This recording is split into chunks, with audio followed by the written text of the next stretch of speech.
Okay, so today we're going to focus on inventory management. So we're going to look at two big categories of inventory. So in the first part, we're going to look at cycle inventory, and then in chapter 12, we'll talk about safety inventory. So in the chapter 11, we're going to look at first what is cycle inventory and what is the objective of holding cycle inventory in a supply chain, and then how do we determine inventory policy regarding cycle inventory, and then we're going to relate a higher level decision for quantity discount and how that affects cycle inventory decisions and performances, and how do we design appropriate quantity discounts in order to facilitate coordination between supply chain members. And finally, we're going to look at several managerial levels to reduce the lot size and cycle inventory without increasing cost.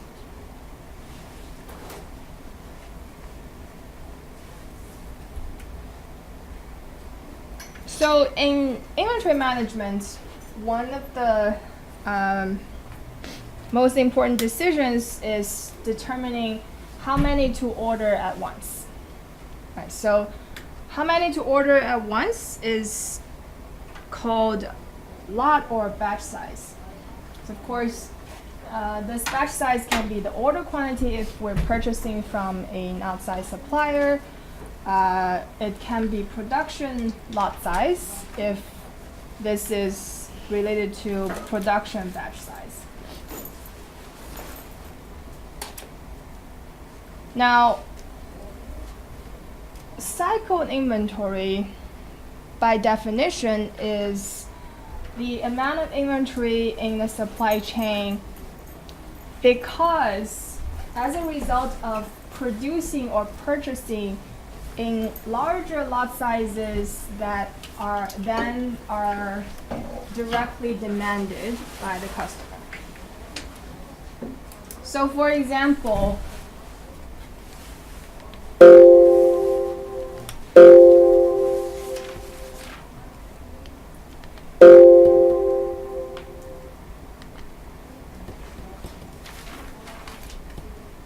let's say we have a company that sells a product that sells 4 products a day. So this is our demand. And if the lot size or batch size is equal to say 80, so obviously once we order a size of 80 products at once, the 80 units will not be immediately consumed by demand. So judging by these numbers, each time we order, how long does it take to consume this inventory?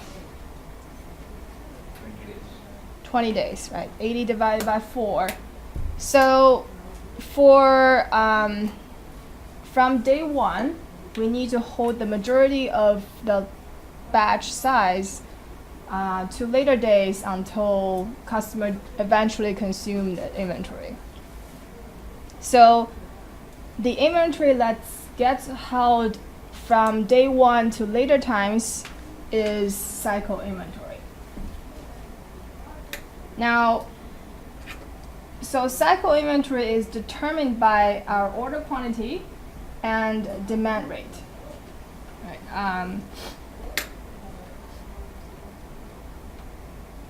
If we look at the inventory profile, let's say we order a batch size of Q each time, and our demand rate is D. So the inventory over time is going to look at this like this figure. So in the time 0, we place an order of size Q, and which is gradually consumed by consumers at a rate of D. And assuming that we don't use any safety inventory in this case, so then when inventory reaches 0, we receive another order of size Q. So in this simple example, demand is a fixed number, right? So we don't consider demand uncertainty. And the inventory is solely because the order size Q is not going to be immediately consumed when it arrives. So all the inventory in this example is cycle inventory.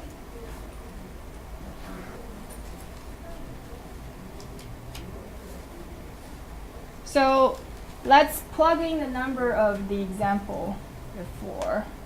Right, so we have a queue that's 80 products in each lot, and demand is 4 per day. Let's say time unit is day. Then, based on this figure, can you tell me what is the average inventory over time?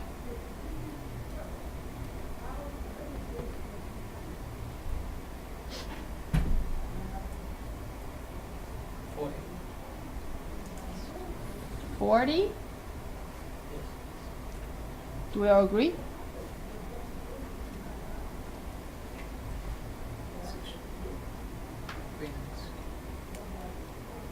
So 40, right? So 40, which is calculated by 80 divided by 2. So if we just zoom into this line segment, the midpoint of this line segment would be 40. And that's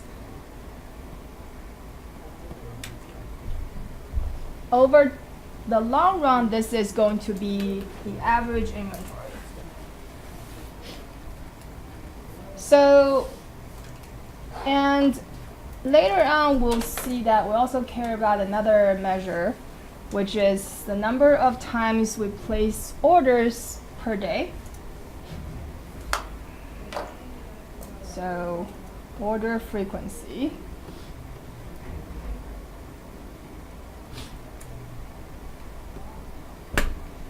So based on this example, what is the order frequency here?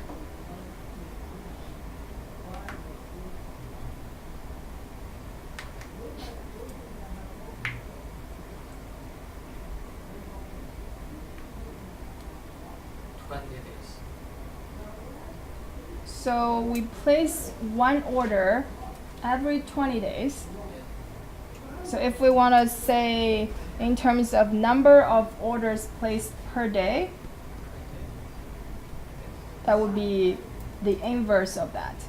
Right, so it would be 1/20 per day, which is basically 4 divided by 80.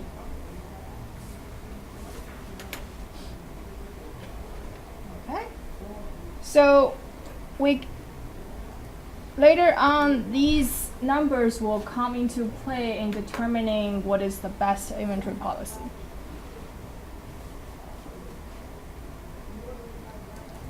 Now, formally, let's define cycle inventory. So cycle inventory is the average inventory level that is devoted in cycle inventory.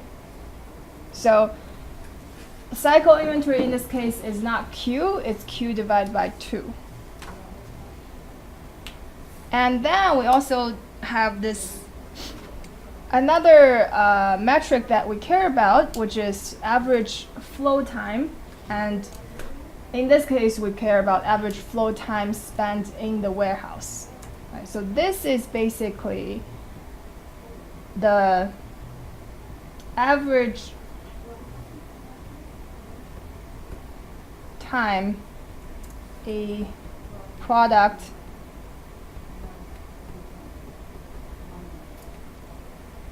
spends in the warehouse.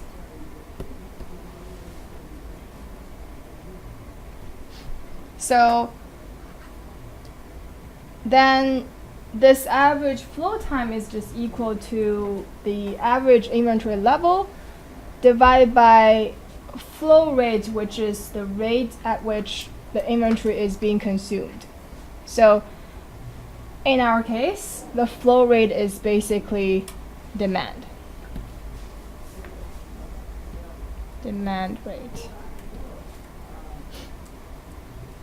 So now that we know average inventory is equal to Q divided by 2, right, and then demand rate is D.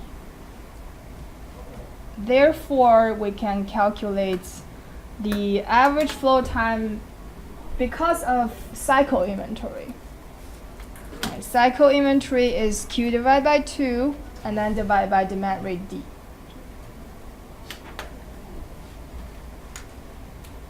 Okay, so from this flow time, we can see how fast is inventory getting turned over. Right? How fast are we going to hold a unit of product in the warehouse? The longer the average flow time, the more inventory we tend to have, and the more inventory costs we're incurring.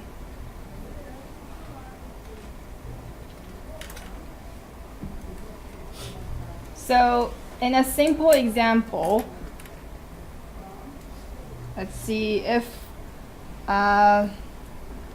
let's say we're our clothing retailer and we order jeans in batch sizes of 1,000 pairs each time. And we can sell the jeans at a rate of about 100 pairs per day. This translates to average flow time from cycle inventory is equal to 1,000 divided by 2 divided by 100 demand. So on average, each pair of jeans would spend 5 days inside of the retail store before being purchased by a customer.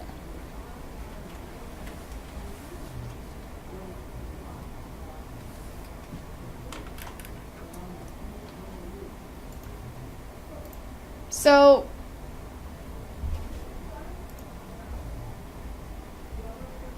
in deciding cycle inventory levels,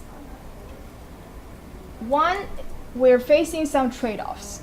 One is if we reduce the amount of cycle inventory, there are some implications that we need to understand. One is that if we reduce cycle inventory, it means that we're shortening the time lag between the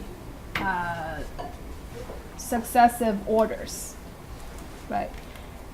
And when this time between successive orders is shortened, that means when demand changes, I can immediately change my inventory level.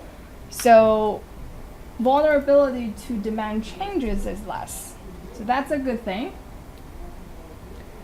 Another thing is inventory, reducing whether it's cycle inventory or other types of inventory. Reducing inventory in general would reduce working capital requirements. So, for example, Toyota would keep their cycle inventory in only a few hours of production between factory and most of its suppliers. In that sense, they can keep the working parts, the unneeded working parts, to be the minimum level as possible. And this is generally the practice called just-in-time. And of course, reducing cycle inventory or any other type of inventory would also reduce holding cost. So because of these reasons, we may want to reduce the amount of cycle inventory held.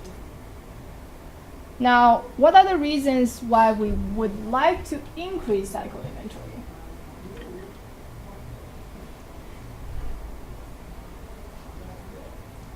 Can you think of some examples?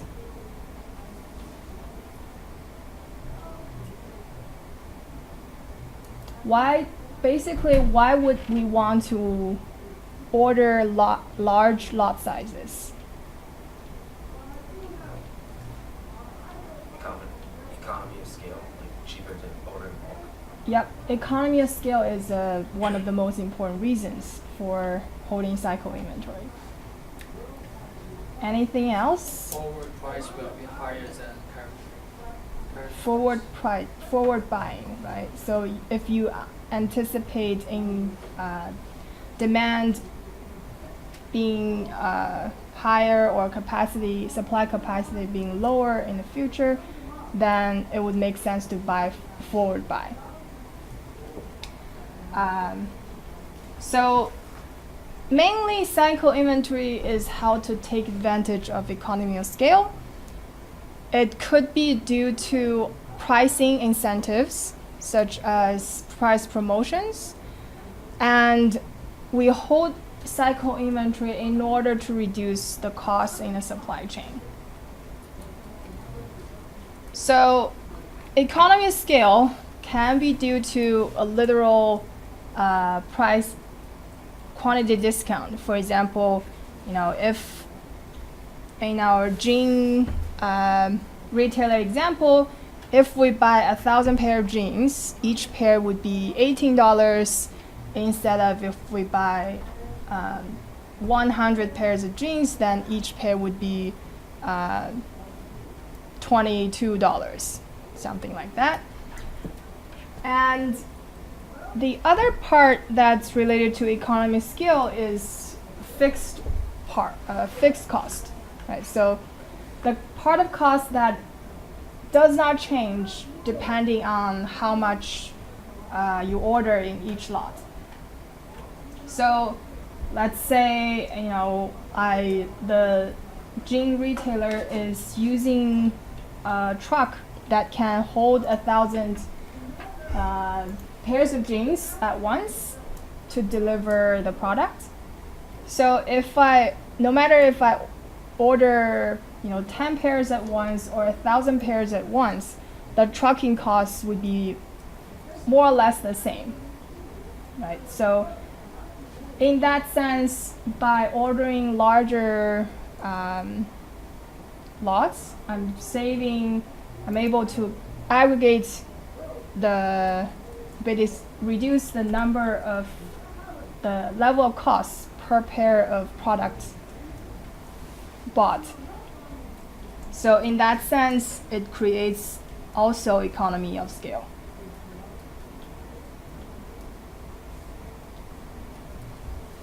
So in deciding cycle inventory level,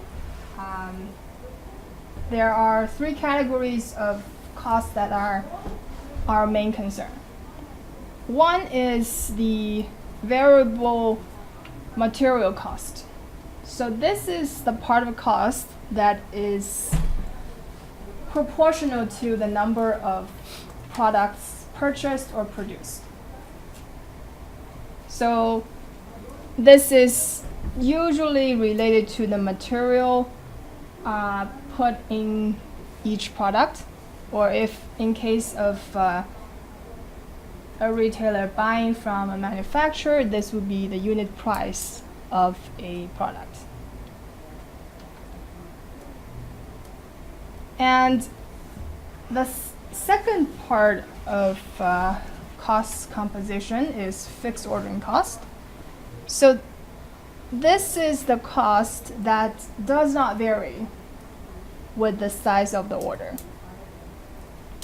And this cost is incurred every time an order is placed.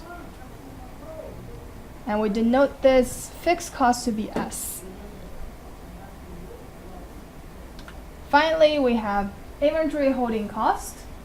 So for each unit of product that is held in warehouse, for each unit of time, we incur a cost which is denoted by H.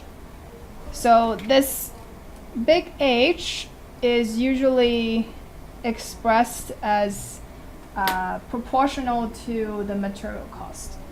So this is because inventory holding cost is a larger part of it is due to capital investments, and you can view small h as this company's capital rate of return.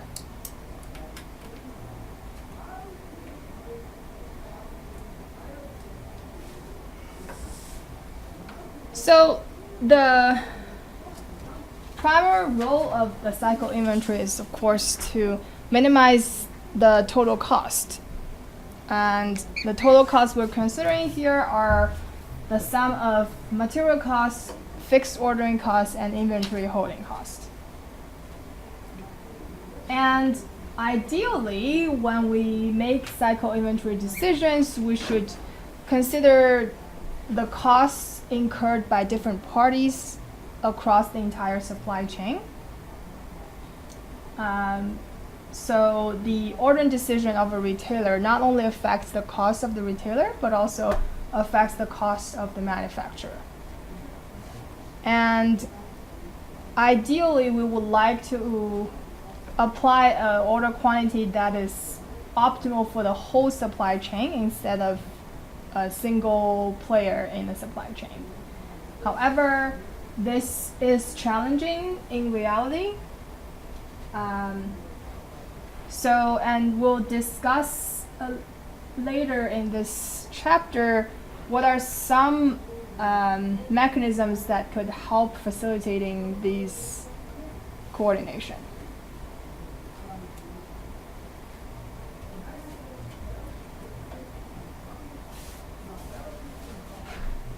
Now, the cycle inventory is used, one of the main reasons why it's used is to capture economy of scale. And economy of scale is present in three typical situations. One is that there is a fixed cost that's independent of the order size. And secondly, is that the supplier offers a quantity discount.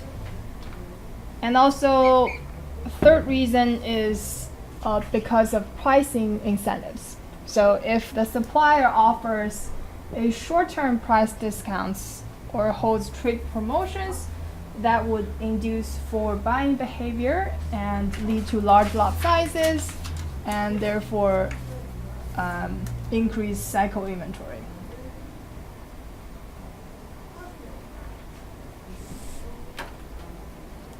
Okay, so concretely,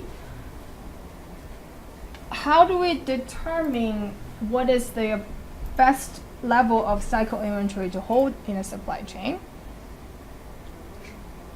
So the model to determine this is called economic order quantity model.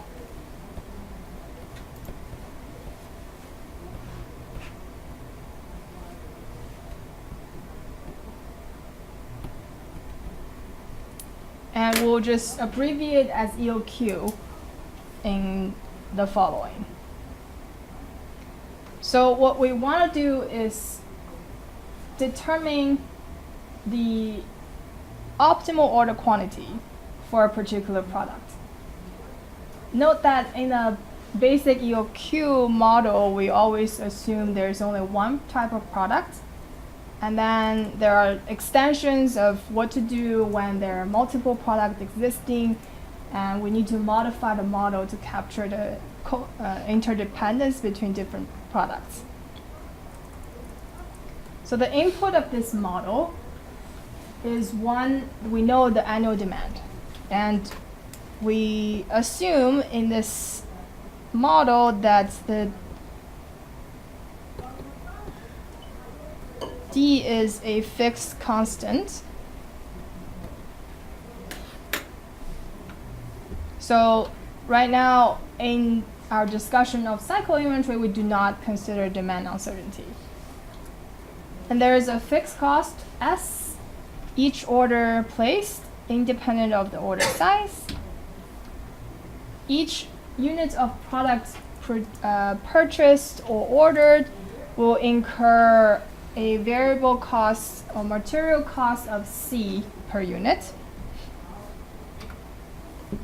And the holding cost, this is the holding cost fraction,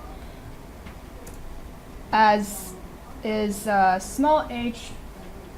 So the actual holding cost per unit time is actually h times c. And in addition to these parameters, we make some additional assumptions. So I already talked about demand being a fixed number. So we assume demand is steady over time, basically. And then we do not allow any shortages. So in other words, all the demand has to be met. And replenishment lead time is also fixed. And we can actually make a further assumption that demand lead time is equal to 0. That doesn't affect the result or the total cost.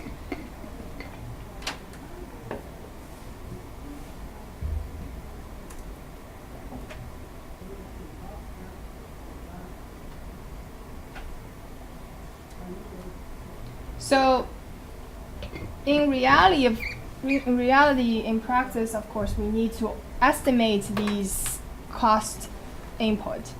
So we need to estimate the fixed cost, the material cost, and inventory holding cost.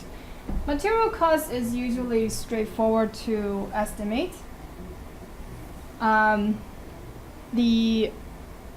more challenging part are estimating the cost of inventory holding. Right, so one part of estimating inventory holding costs is estimating the cost of capital. So the cost of capital as a component of inventory cost is the part that is proportional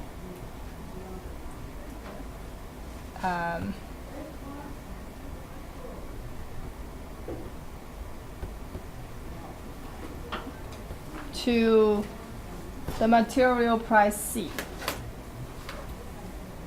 So this is the part where we write H is equal to H times C. Right. And the other part don't necessarily follow this formula, but will, in following convention, we'll write the other components of inventory holding costs in this form as well. So the second component of inventory holding costs is cost due to obsolescence. So this is the cost depending on the rates at which the value of the product drops over time. Because either its market value falls or its quality falls. So generally, products with short life cycles would have high obsolescence cost. Another part is handling of inventory. So this includes the incremental receiving cost and storage cost. So another part of receiving and storage is fixed or independent of the size of the order, and that portion of these receiving and storage costs would be falling under fixed cost part rather than in inventory holding cost. Occupancy cost. So occupancy cost is basically cost in the change of space because we change the order size or the inventory level. Right? So the higher the inventory, the larger warehouse we need. Therefore, the rent would be higher, utility costs would be higher, and so on and so forth. So that is the occupancy cost under inventory holding.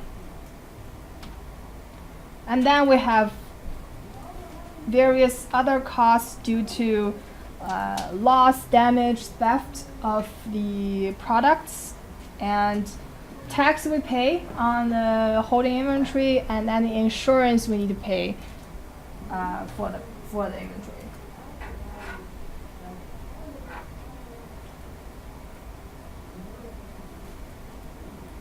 So additionally, we would need to estimate the ordering cost. So ordering cost is any cost that is independent of the order size. So one is the buyer time, right? So this is the portion of paying buyer salary, basically by asking them to place another order. And this, of course, should only be included if the buyer's capacity is utilized fully already. And then we have transportation cost. So usually if the truck is large enough, in a big range we can consider transportation cost to be fixed no matter what the order size is. So this is the large component of the fixed ordering cost. Receiving costs, as I mentioned before, there's part of the receiving costs that are incurred independent on the order size. So for example, any administration work that is purchase order matching or efforts associated with updating inventory records and so on. And there are other types of ordering costs depending on what the unique situation of this inventory system has. So as long as the cost is independent of the order size, we would consider it to be part of ordering cost.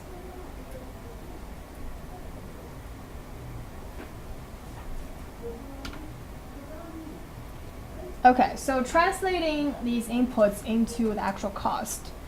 So one is for each unit of product we purchase, right, we would incur a cost C. And then we're interested in calculating what is the, say, total annual cost of managing this inventory system and maintaining a certain inventory policy. So one component is the annual material cost, which is material cost per unit C times the total number of products ordered or sold, which is D. And then the number of orders per year is, as we have mentioned in the previous example, the total number of demand in each year divided by the order size per order. And each time we place an order, there is a fixed cost incurred. So the total ordering cost per year is the number of orders placed times fixed order cost S. And then the annual holding cost is our holding cost H per unit time multiplied by the average inventory. Therefore, we can calculate the total annual cost to be the sum of these three parts. Setup or fixed cost, inventory cost, and material cost.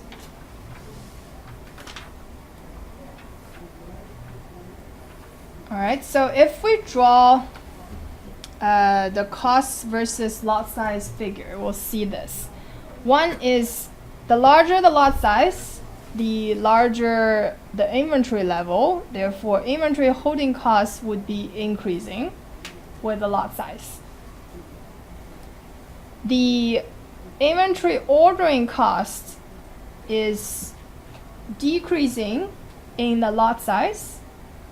The reason being, the larger the lot size, the less frequent we need to place an order. Right, so ordering costs will be decreasing. Material cost is actually a constant in this case because we're satisfying a constant demand in this year. And if we sum up all these three components, we'll get the total costs look like something like this. And there is a minimum point corresponds to the optimal lot size Q star. Right, so what we want to do is we want to order at this lot size. Mathematically, how do we get this Q star?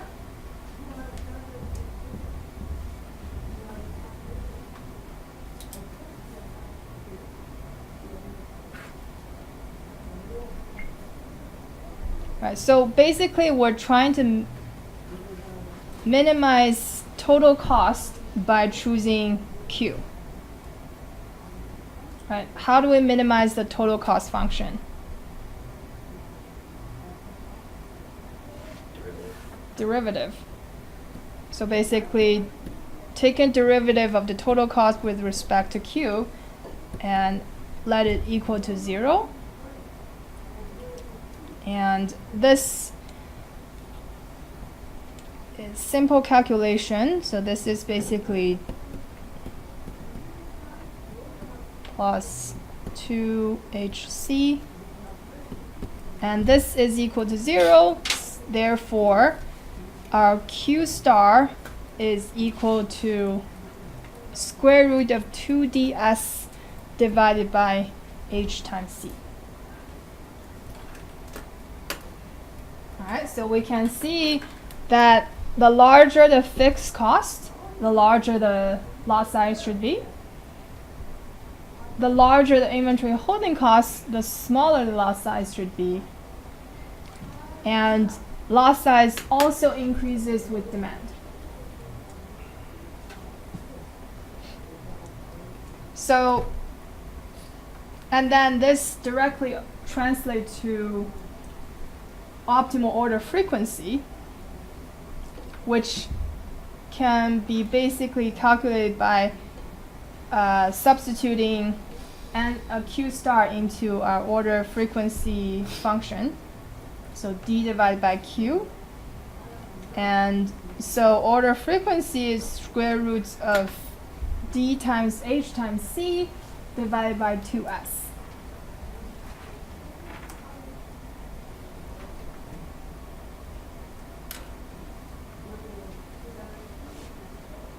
Okay, so this is how we determine the optimal order quantity for a cycle inventory system. So we're trading off, the main trade-off is between fixed ordering cost and inventory holding cost.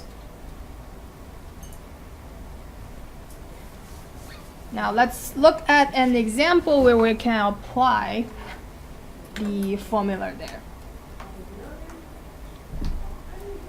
So our demand, let's say, is 12,000 units per year. Ordering cost, fixed ordering cost is $4,000 per order. And the unit material cost is $500. And holding cost fraction is small h is 0.2. And asking what is the optimal order size? What are the corresponding cycle inventory, average flow time, and total holding and ordering costs as a result of this order size?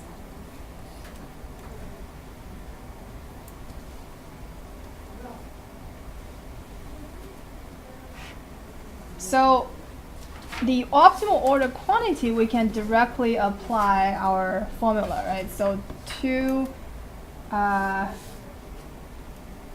SD divided by H times C. So this is 2 times S is 4,000. D is 12,000. Divided by H is 0.2, and then material cost is 500. So our Q star turns out to be 980. So, which means our cycle inventory is what?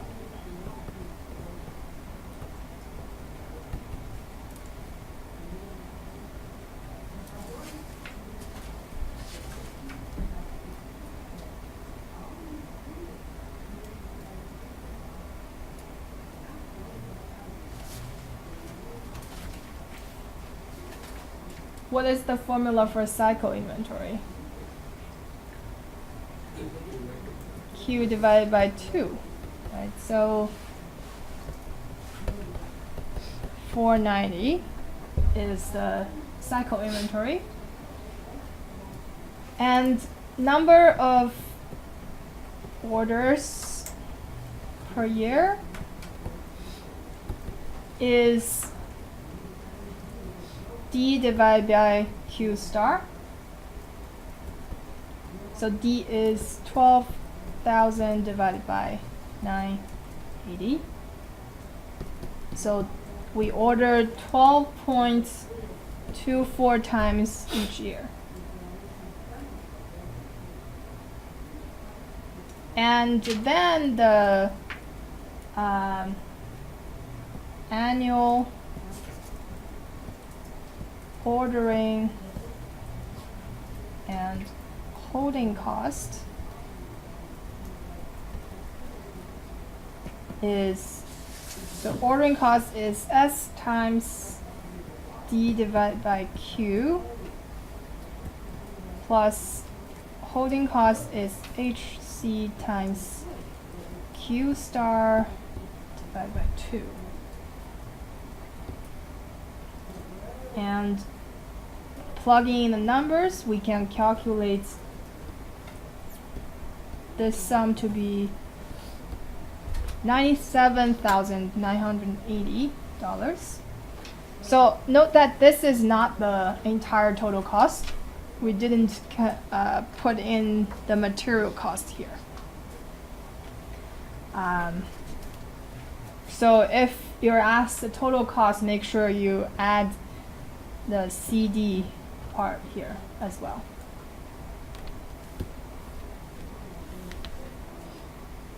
Average flow time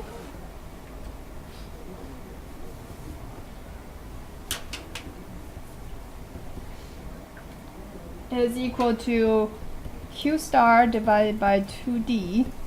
Right, so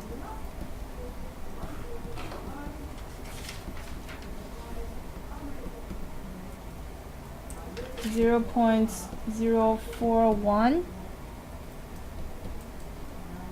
years.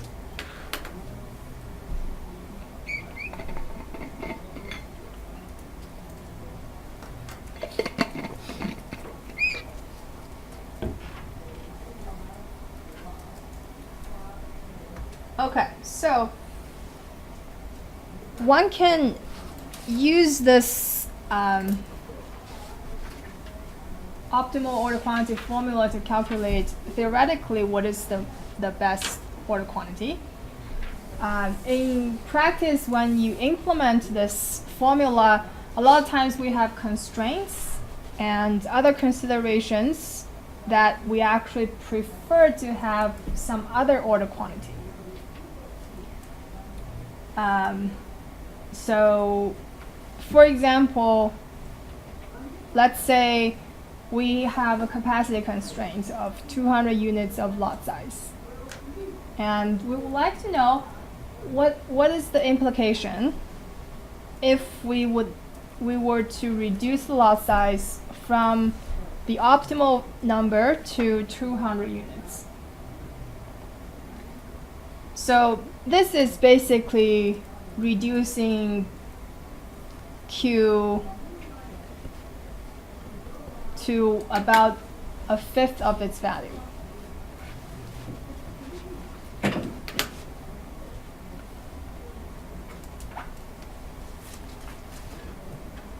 So then if we were to calculate the total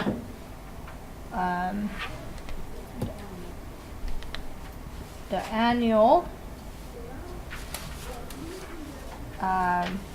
ordering and holding cost, then we're basically using Q equal to 200 into this formula. And it will give us $250,000. So if we compare this total cost to our optimal total cost, what can we observe? One, basically, of course, the total cost increased, right? But it didn't quite increase as much as one might expect.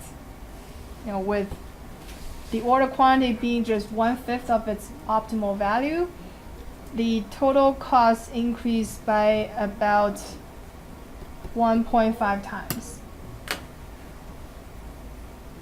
So, and if the order quantity deviation from Q star is small, this deviation is even smaller. So this is actually a property that the EOQ model has, which is it's relatively stable around the optimal EOQ value. This means that if we were to deviate away from the optimal value by not too large, then the effect on total cost would be relatively minimal. So why do we care about this result? The reason why this is important is that it allows us the freedom to choose more convenient order quantities. Right, so what does convenient mean to us? It depends on the situation. So, for example, if our, in this case, our Q star is $980, 980 units, but our truck capacity is actually 900, then perhaps in most cases I'll be better off ordering 900 instead of 980. Right? And I would expect the total cost to increase by only a small amount. And of course, there are other situations where we would like to order convenient numbers. For example,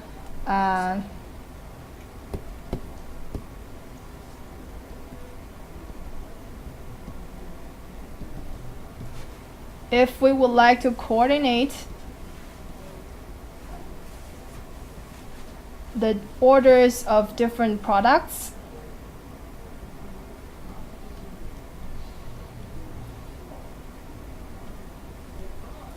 So, for instance, I have two products in the system. One has Q1 star equal to 980, and the other one is 2 Q2, which I calculate to be 500. Then there is a benefit to change Q1 to 1000. Can you guess why?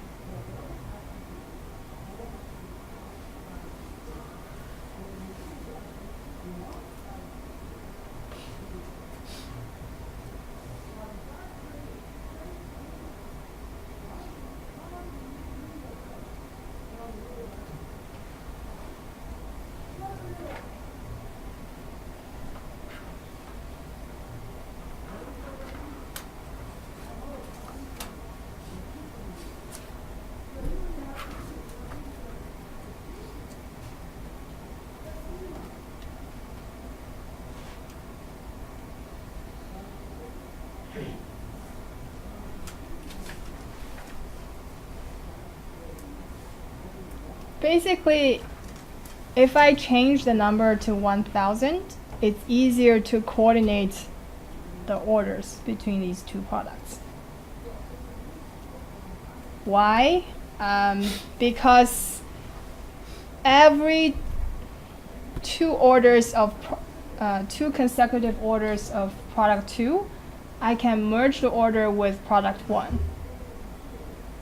Let's say our truck capacity is able to accommodate the total order quantity of Q1 plus Q2, then that saves one setup or fixed ordering cost.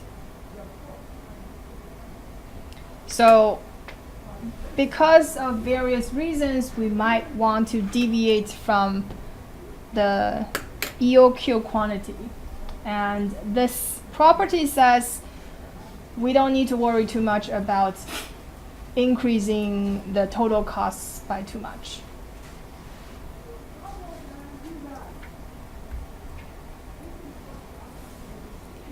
And then conversely, if let's say we would like to, for some reason, we would want to reduce the lot sizes, optimal lot size by a lot, right? So for example, our warehouse capacity is small such that we actually cannot accommodate so much inventory. So then if our fixed ordering cost is as high as it was, that means I need to order much more frequently and incur a lot of these fixed ordering costs. So in order for much smaller lot size to be optimal, I would probably want to reduce the fixed ordering cost. Okay. And the question is, how much do I want to reduce it? So since Q star is equal to 2 SDHC, that means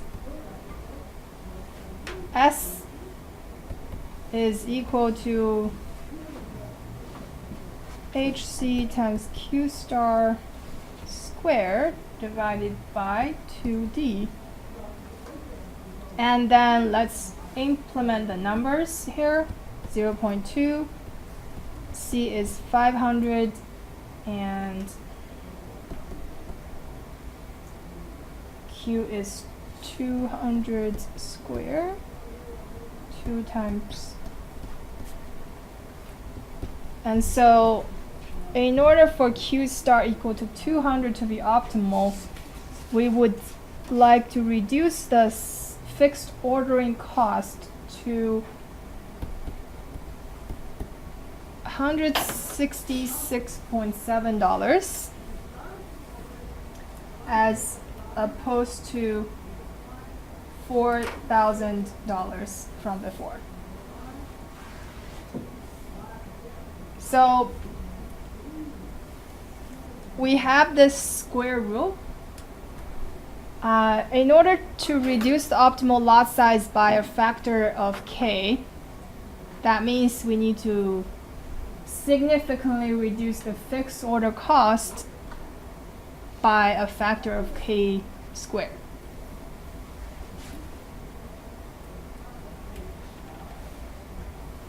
So it's in order to reduce the optimal cycle inventory, one would need to put in a lot of effort in reducing the fixed cost. So, and which is why in just-in-time or lean manufacturing, it's a large emphasis that setup reduction is very critical to ensure that lot sizes can be as small as we desire.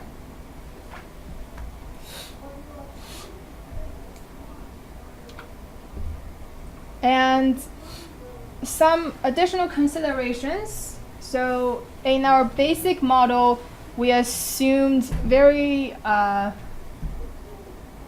forgiving assumptions, right? So there's no capacity limit that we assumed in the basic model. But of course, in reality, there may be some capacity constraints that we cannot violate. For example, if the order size has to be less than some number, for example, because of the warehouse space limit, then what we do is basically compare the EOQ order quantity and the capacity and choose whatever is the smaller one. Right, so you can see actually this is the best thing to do based on this curve. So let's say if my capacity is K is here, then I choose the smaller one between Q star and K, which would be Q star, right? Because here Q star satisfies my capacity constraints. If actually my capacity becomes smaller than Q star, then my feasible region is anything to the left, and clearly this point will lead to the smallest total cost.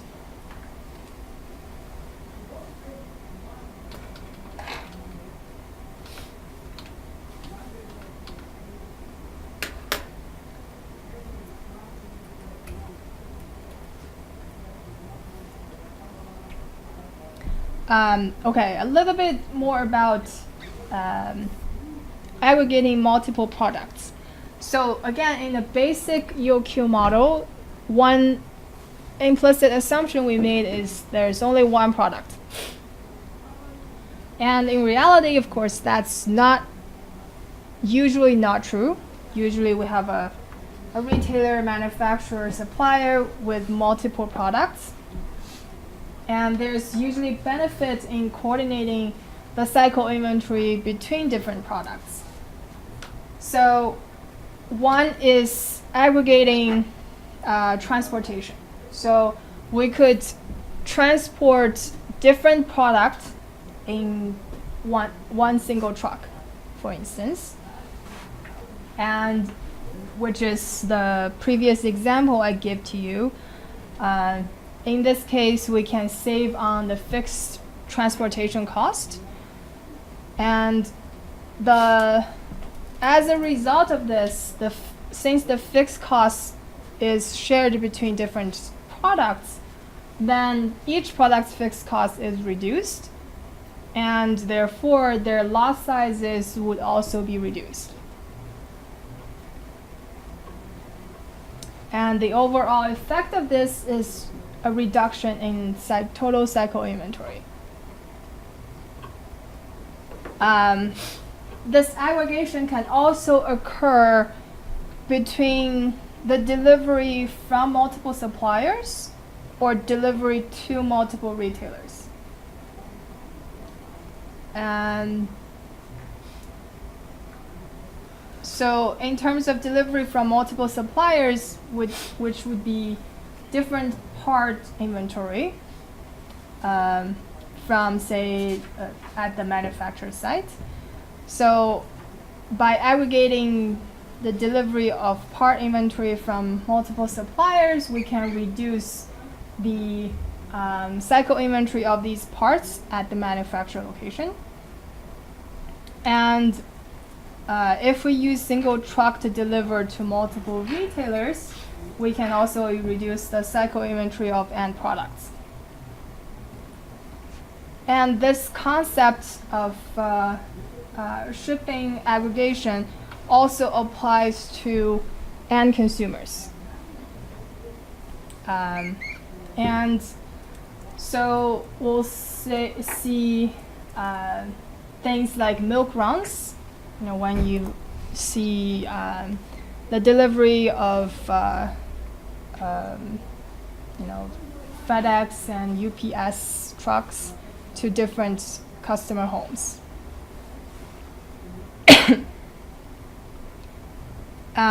Finally, there's aggregation in receiving and loading cost. So if we aggregate receiving and loading efforts, we're able to reduce the receiving and loading cost of each single product, and therefore this reduces the fixed cost and reduces the cycle inventory for each product.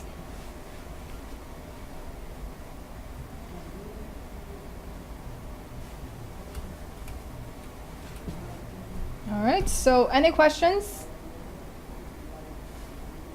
Let's take a break and then we'll talk about discounts. Okay, let's continue.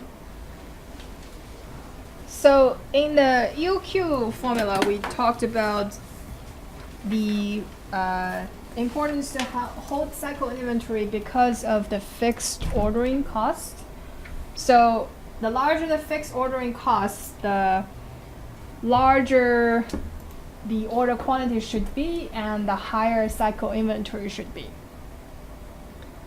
And in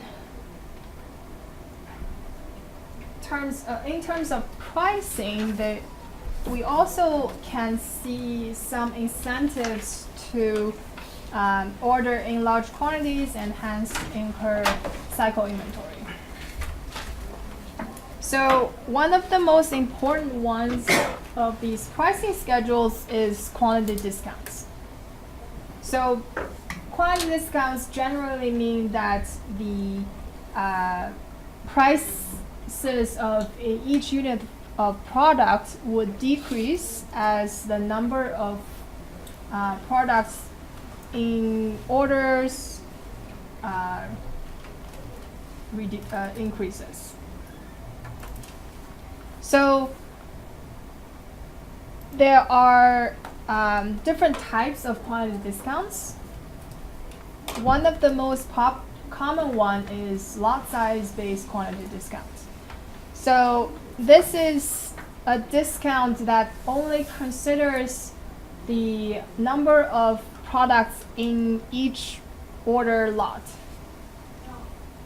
So this is to say, you know, if we order, 10 units in a lot, it will be more expensive than ordering 100 units in a lot in terms of units for the material cost. As opposed to that, we also have volume-based discount. So this is discount based on the total quantity purchased during a given period, no matter how many times we order in this period. Okay, so this obviously would encourage more smaller lot sizes in each order. So, and we'll see,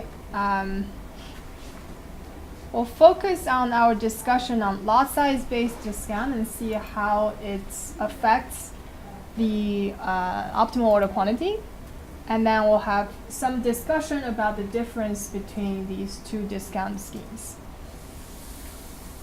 So under the lot size based discount policy, we have two common schemes. One is all unit quantity discount. So basically, the discount is applied to all the units that we purchase in the lot. Whereas the second scheme is marginal unit quantity discount or multi-block tariffs. So under that scheme, basically the quantity discount only applies to a portion of the lot.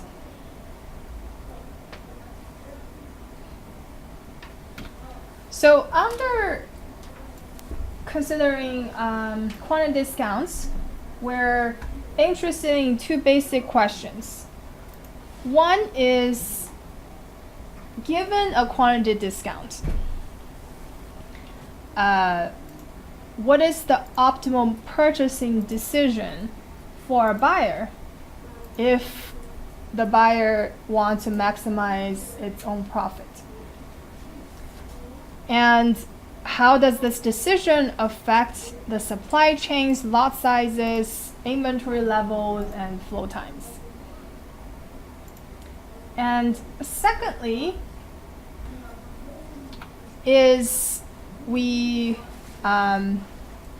look into this higher level problem of what kind of discounts should we provide and when should we provide it?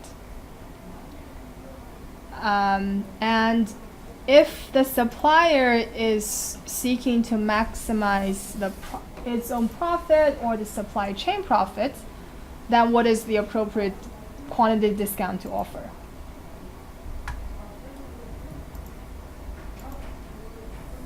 So let's first look at all unit quantity discount. So we'll look at a general description of all quantity discount.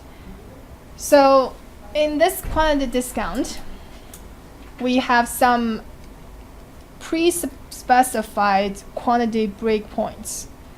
So let's say there are Q0 through QR breakpoints, and assuming Q0 is equal to 0.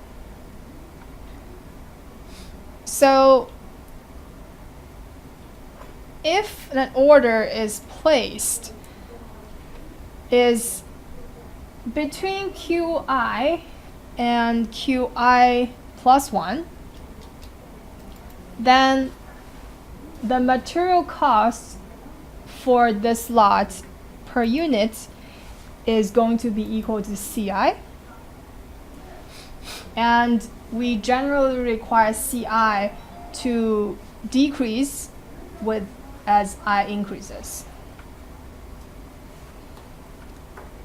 And so in terms of graphical illustration, say we're plotting here the unit's purchase price. And so basically, one look at the quantity discount contract, we would say, if I purchase, say, this amount, then since it's between Q1 and Q2, then my unit purchase price is going to be equal to C1. Right? And then that C1, because it's all unit quantity discount, it applies to this whole lot size. And if my order quantity is between Q2 and Q3, my unit purchase price is going to be C2, which is smaller than C1. Hence, we have a quantity discount.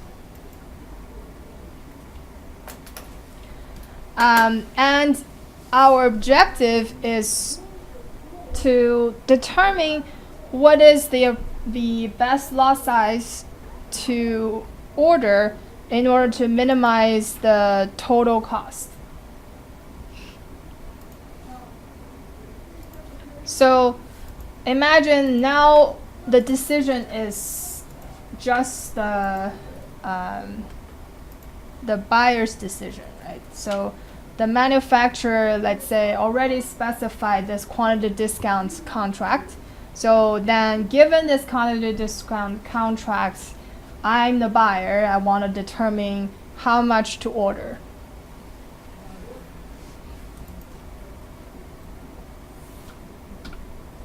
So to determine my optimal order quantity, I should follow a few steps. One is, we know that, let's say, for a given unit's material cost, we can directly apply the EOQ model we just discussed and calculate a corresponding EOQ quantity. Right, so previously with the basic EOQ model, this is the end of the story. We just use this order quantity. But in this case, whether we can use this CI or not depends again on the actual order quantity. So then we want to do a few checkups to make sure that what we're calculating actually fits the quantity discount contract. So the next step is to select the order quantity QI for each price CI. And this is the optimal order quantity considering the quantity discount brackets. So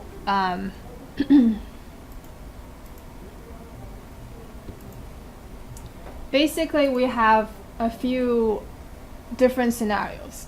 Let's say this is our familiar EOQ total cost function form, and for CI. And this we have a EOQ quantity that is equal to QI,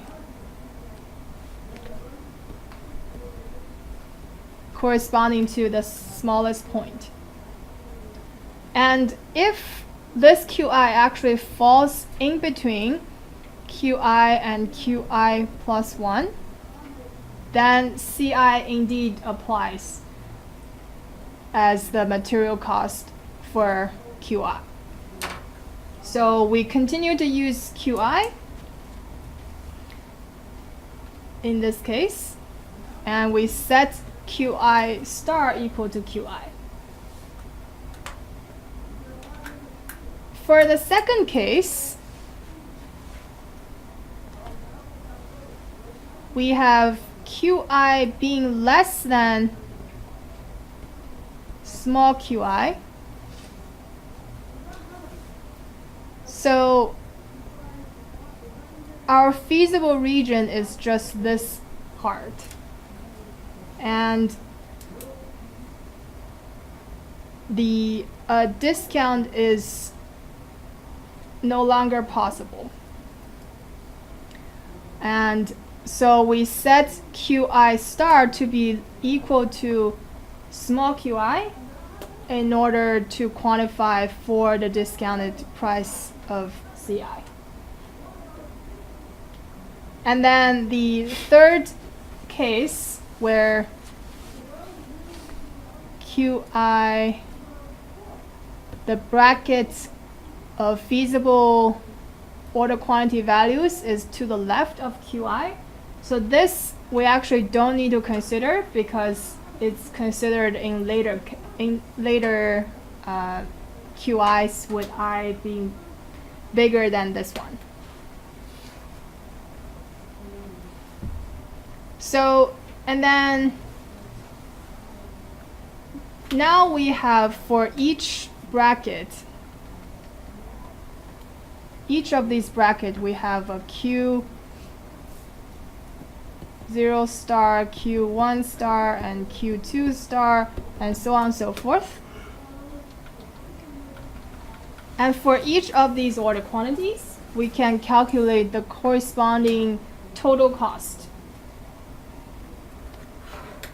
And then, because there are only a few of them, we can just compare the values of these total annual costs and select the one with the smallest total annual cost.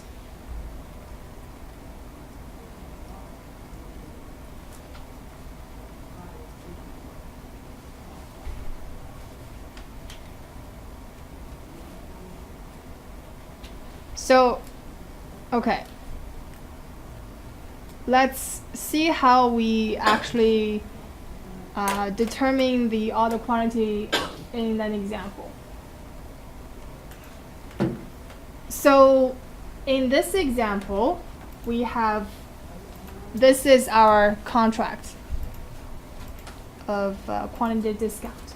So, if the quantity is less than 5,000, then each product costs $3.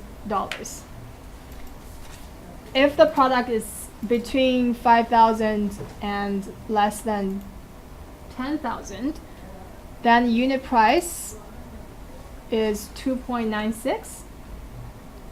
With a higher quantity than 10,000, we have an even lower unit price of 2.92. Okay, so which means we have now 3 brackets. First one is to 5,000 and then to 10,000. And this is our Q0, this is our Q1, this is our Q2. And under each region we have C0, C1, and C2. So C0 is 3, C1 is 2.96, and C2 is 2.92. And say we're also given these other input parameters. Demand is 120,000 a year. The setup or the fixed order cost is $100, and the inventory holding cost fraction is 0.2. So following our 4 steps, the first step is when we calculate the EOQ values.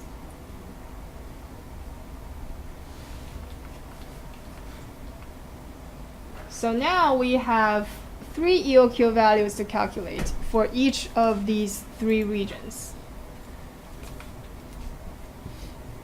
So Q1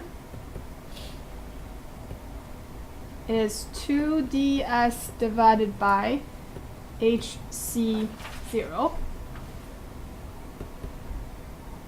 and is equal to 6,325 units. And our Q2 is corresponds to C1 is equal to $6,367, and Q3 similarly is HC2 is equal to 6,411. All right, so second step is that we compare the EOQ quantities with these breakpoints. So for our Q1, we want to compare it with Q0, small q0, and small q1. So our Q, oh sorry, this is 0, this is 1, and this is 2. So our Q0 is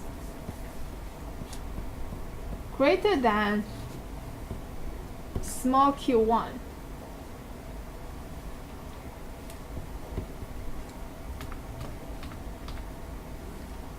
So means this case, right?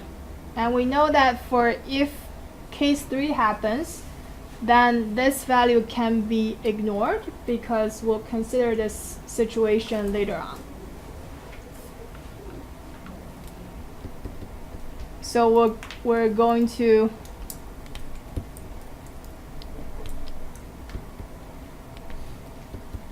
ignore Q0. So for Q1 is actually between Q1 and Q2. Right, so this is the first case. So which means we should set Q1 star to be equal to Q1.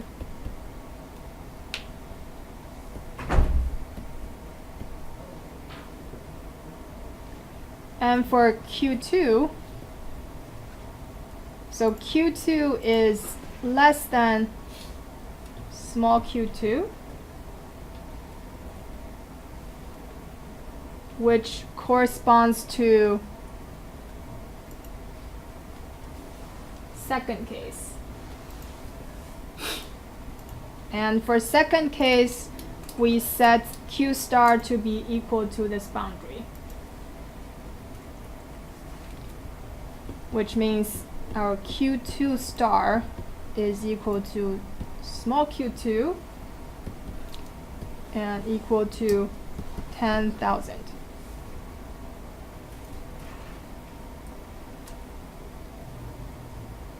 So we have now two candidates, right? This value and this value. And step 3, we simply calculate the total cost for corresponding to each value.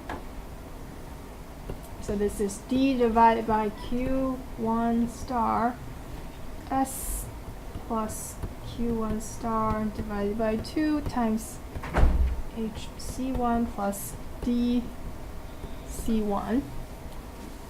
Don't forget about this term because now it actually has different marginal unit cost.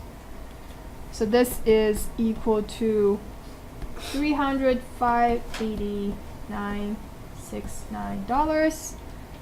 And similarly, we can calculate TC2, which is equal to $354.520. So since the second quantity leads to a lower value, then we prefer to select Q equal to Q2 star equals 10,000 units.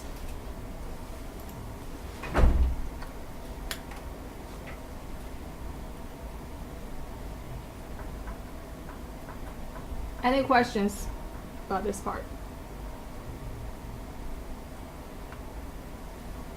Okay, so that's all unit discount. So for marginal unit discount, I just want to quickly mention it. The only difference is that the quantity discount refers to marginal costs instead of the unit product cost. So again, we have a number of breakpoints, and say let's use VI to distinguish the cost. So VI is the marginal cost. VI is the cost of total ordering, total material cost for order quantity falling between in the brackets of I. So we have a very similar graph for the ordering cost. The difference is that now if I order a quantity Q here, this means for quantity Q1,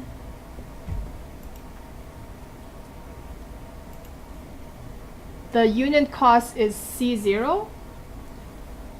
And for this quantity Q minus Q1, my cost is C1.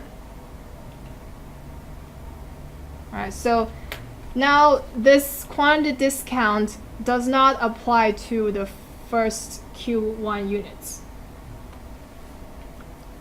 So this is what marginal unit quantity discount means.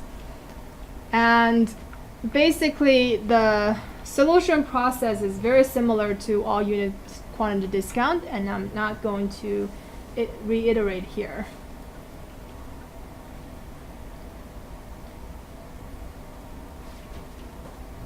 Now that we understand, given a certain quantity discounts contract, how the buyer would respond by choosing its optimal order quantity. Now, as the supplier or as the manufacturer who sells these products, the question is, why do I want to use a quantity discount? Should I use a quantity discount, and what discount should I give?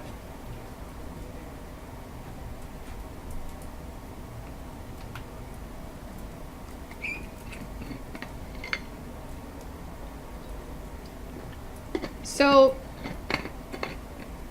the quantity discount can actually be used to increase supply chain surplus. And the reason is we can actually use quantity discount to improve coordination. And coordination in general will lead to higher total supply chain profit. And so in reality, each stage in the supply chain may have a separate owner, and each owner would attempt to maximize its own profit. And as for the reasons we have mentioned before in this class, when different parties maximize their own agenda, that usually leads to suboptimal results. And actually, quantity discount can be used as a mechanism for coordinating the incentives between different parties, and therefore increase the total pie to share. The other reason for using quantity discount is that it can actually be used as a mechanism for extract surplus through price discrimination.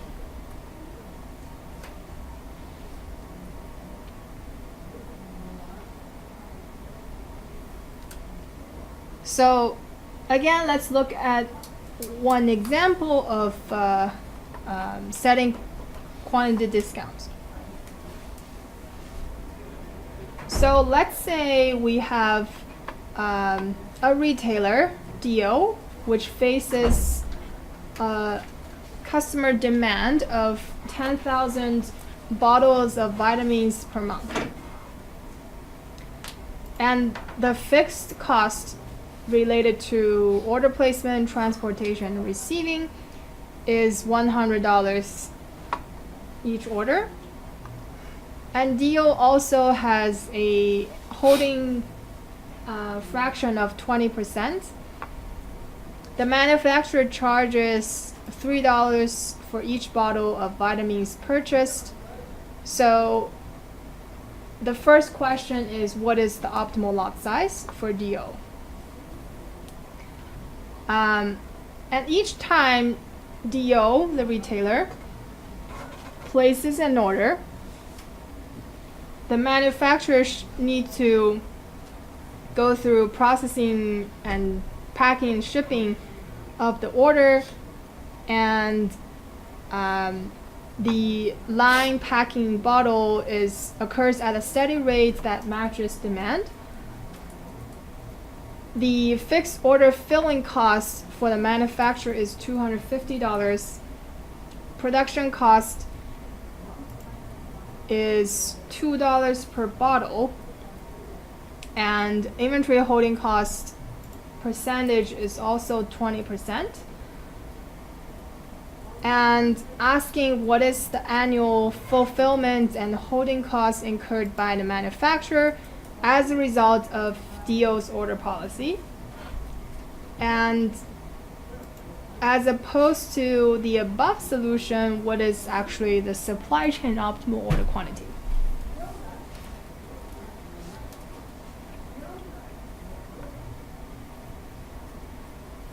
So from the problem description, first we can identify our parameter inputs. So for one, we know that D is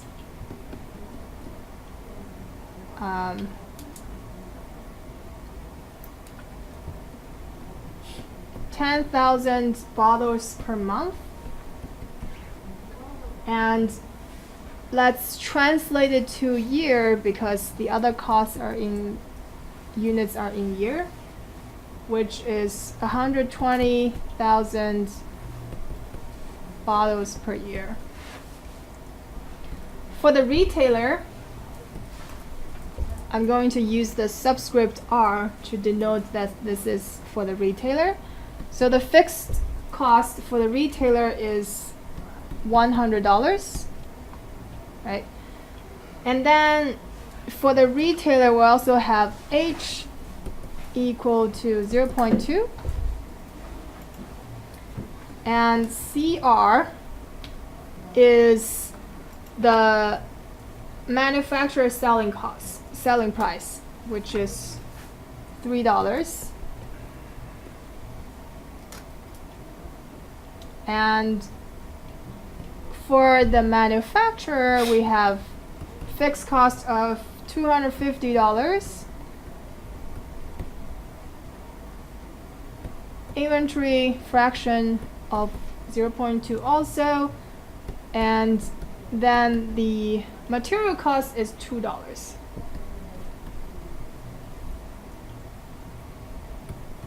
So as a result, the first question is, what is the optimal lot size for DO? Now, this problem description is a simple EOQ setting, so we can directly apply the EOQ formula. So 2DSR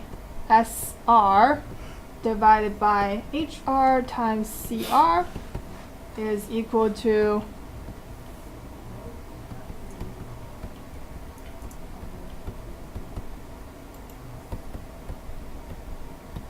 plugging in the numbers, 0.2 times 3, so the order quantity that the retailer would choose is 6,325 units. And therefore, the annual fixed and ordering costs for DO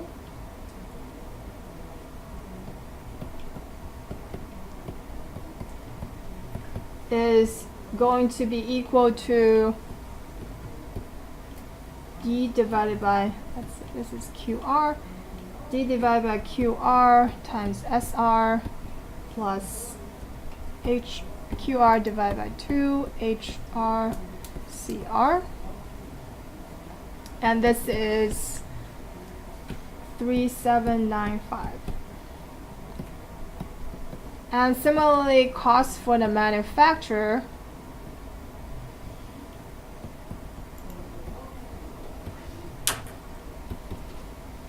is everything in terms of with subscript M, and you can calculate this value to be $6,008.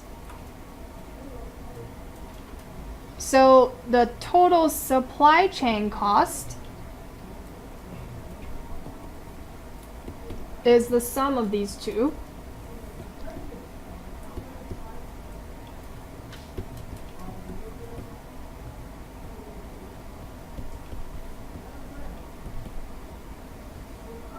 9803.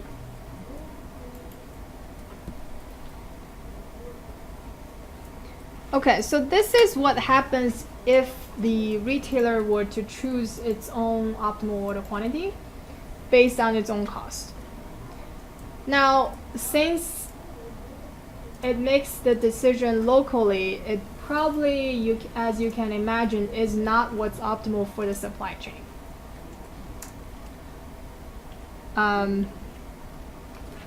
So for the supply chain, what we're looking at is the total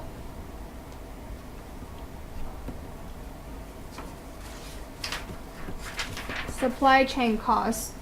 Now we omit the material cost term because it's a constant in this case. So we have the cost for the DO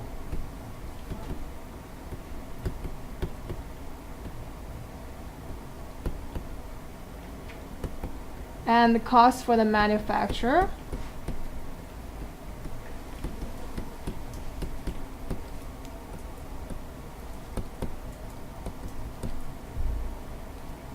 Now, we know all of these numbers here. So basically we have DQ, SR plus SM plus Q2, Q divided by 2, HR, CR plus HM, CM. And you can easily compute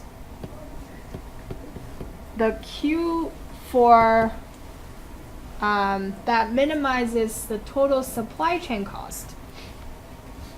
And this is equal to 2D SR plus SM and divided by HR, CR, HM, CM. And this is equal to 9,165 units. Okay, so to this point, we can actually benchmark this value, comparing it to what the retailer chose by itself. And you can see that the supply chain optimal order quantity is significantly higher than the retailer's optimal order quantity. So, which means from the supply chain's perspective, we actually would like to incentivize the retailer to order a larger order quantity. Right? So that's why quantity discount is better for the supply chain. But we need to be cautious though. This is not always the case. This is the case in this example because the supplier actually has economy of scale. So supply chain Q star is actually higher than the retailer's Q star. But the opposite could be true in other examples. So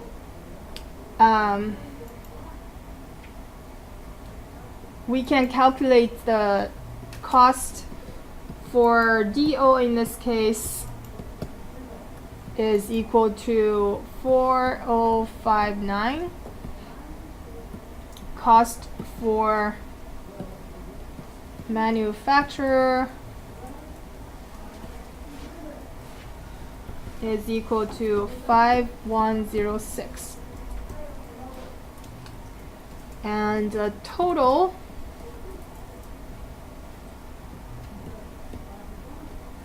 is equal to the sum of these two, equal to 9165. So again, comparing these two supply chain costs, you can see that indeed the total supply chain cost is reduced by increasing the retailer's order quantity. But the challenge is, would this result actually occur on its own? Right, we can see that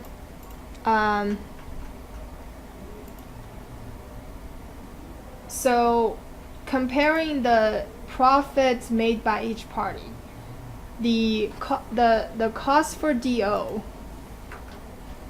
is increased while the cost for manufacturer is decreased.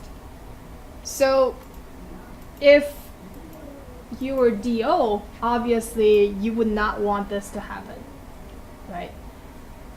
So, but if you're a manufacturer, you would highly prefer this. Now, then the question from the manufacturer's point of view is that can we find a mechanism that induces the DO to, on its own, come up with this order quantity without jeopardizing anyone's profit?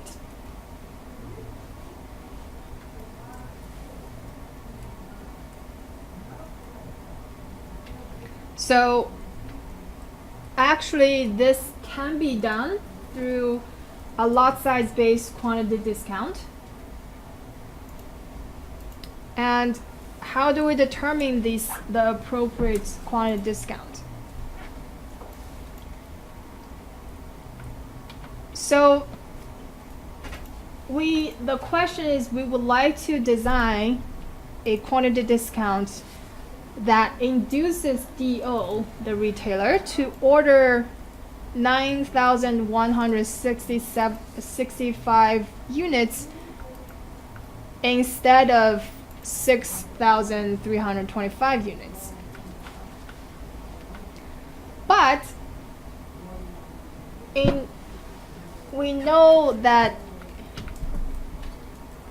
without any change in the pricing policy, the DO's cost would increase from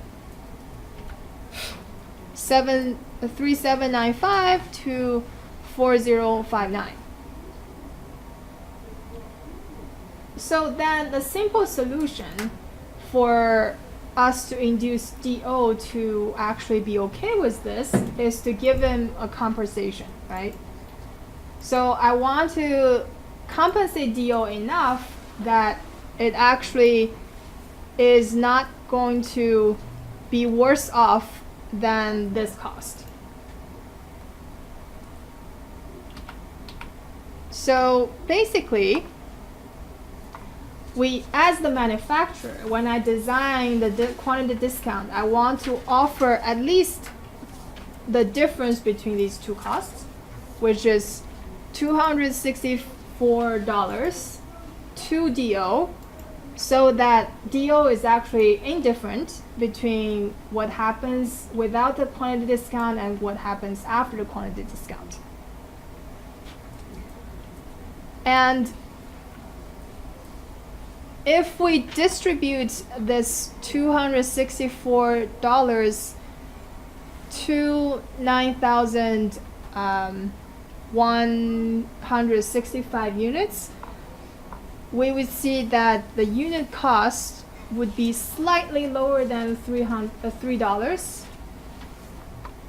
And this quantity discount says that if you order less than 9,165 units, I would sell to you at $3 per unit. But if you order more than 9,165 units, then your unit cost would be this value instead. So as a result of this,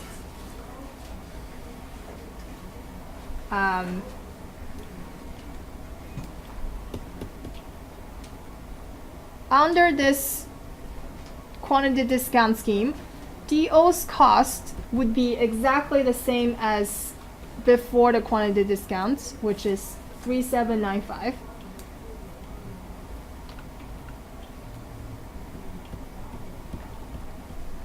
And the manufacturer's cost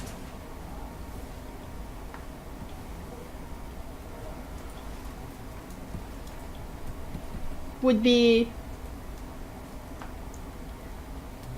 slightly less than this one. slightly higher than this one. So 5, 1, 06 plus what it paid to DO, which is $264. So 5370. Okay, so through this quantity discount, DO is not worse off, whereas the manufacturer is better off.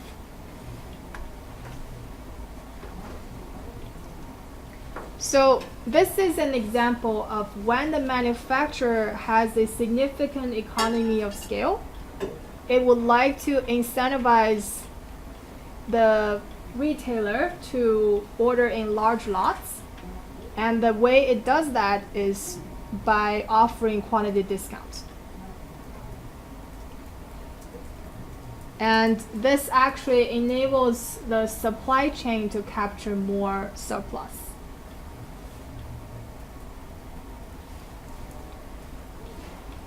And of course, if the supplier, the manufacturer, actually doesn't have economy of scale, then quantity discount should not be offered.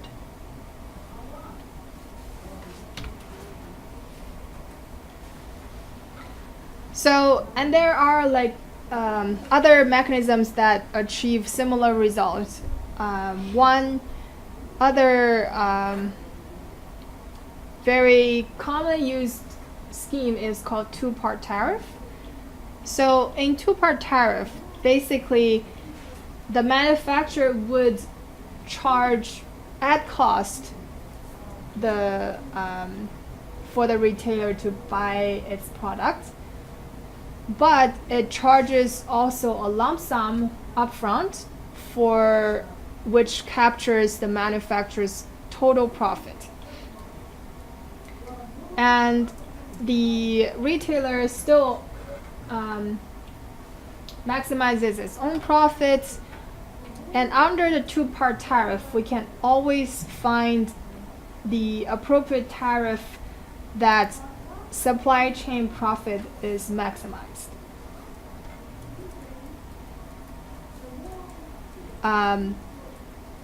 Additionally, just quickly commenting on volume-based quantity discounts instead of lot size-based quantity discounts. So when the supplier does not have economy of scale, or the supplier has limited capacities that it cannot offer large lots, then volume-based discounts is better than lot size-based quantity discounts. And this volume-based quantity discounts is compatible with small lot sizes, which would reduce cycle inventory. So usually the quantity discount scheme, the optimal quantity discount scheme is actually volume-based rather than lot size-based, unless there is a large fixed cost associated with each lot, or the manufacturer exhibits strong economy of scale. And even in the presence of a large fixed cost for the manufacturer, the two-part tariff can actually coordinate the supply chain and maximize its profit. The amount of surplus that's captured by each party in the supply chain may vary.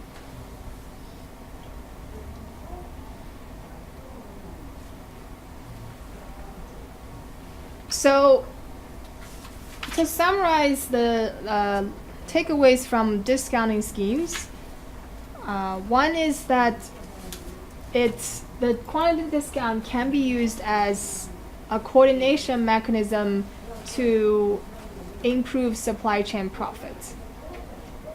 And often optimal quantity discount schemes are volume based rather than lot size based.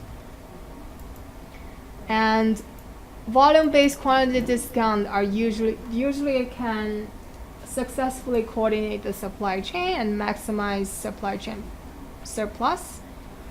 And lot size based quantity discount will raise the cycle inventory in the supply chain, which would make sense if there's a large fixed cost or a large economy of scale.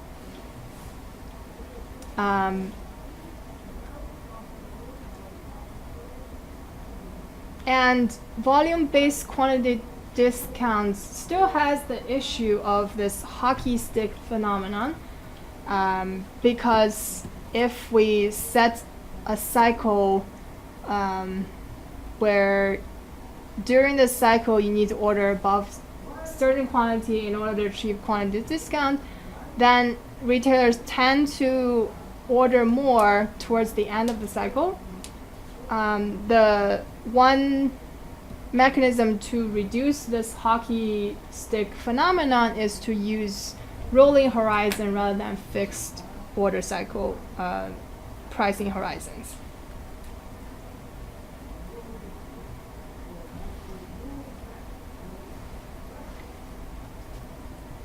So some managerial levers to reduce cycle inventory. In order to understand this, we need to be reminded that the main factors to drive lot sizing decisions depends on how high the fixed costs are associated with each order, and whether there is a quantity discount offered and how large the discount is, and whether there is a short-term price promotion offered by the supplier. So then to some additional considerations for reducing the cycle inventory without increasing total supply chain cost is, one, if the cycle inventory is mainly a result of fixed cost, then of course the logical solution is to reduce fixed cost. And one of the most important tools is to actually decrease the changeover times between manufacturing and ordering setup tasks. So in lean manufacturing or just-in-time, we talk about how to reduce this changeover time, and it often involves changing the so-called internal setup to external setup. So if the buildup, the cycle inventory, is a result of transportation, then another strategy is to aggregate shipments. So these shipments can be aggregating over different orders of different products, or aggregating the shipments from different suppliers and to different retailers, and use milk runs to perform pickup and delivery tasks.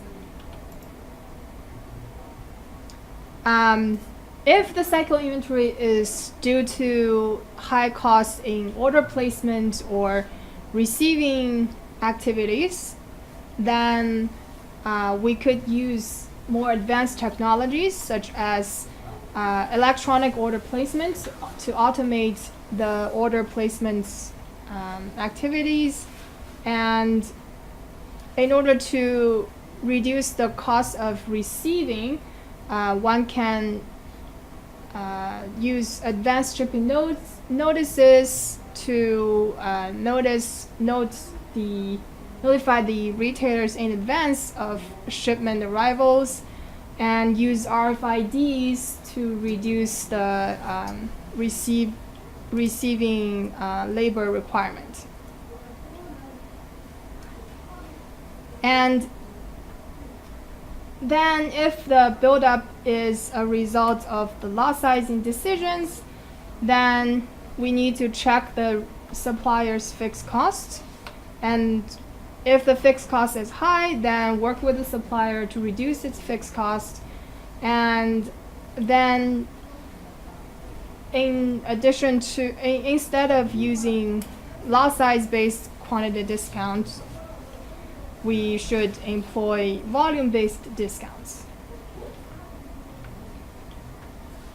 And then finally, if the cycle inventory is a result of forward buying or short-term discounts, then one, we can eliminate these short-term promotions and use everyday low price instead, and reduce the behavioral incentives for forward buying to reward sales sell through rather than sell in. And finally, limits, we can artificially create the limits on total quantity purchased in each lot.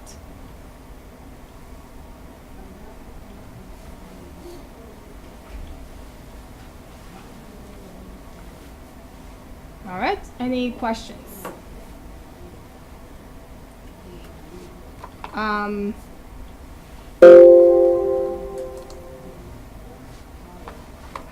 Let's see. Let's stop here for today, and then we'll talk about safety inventory next class.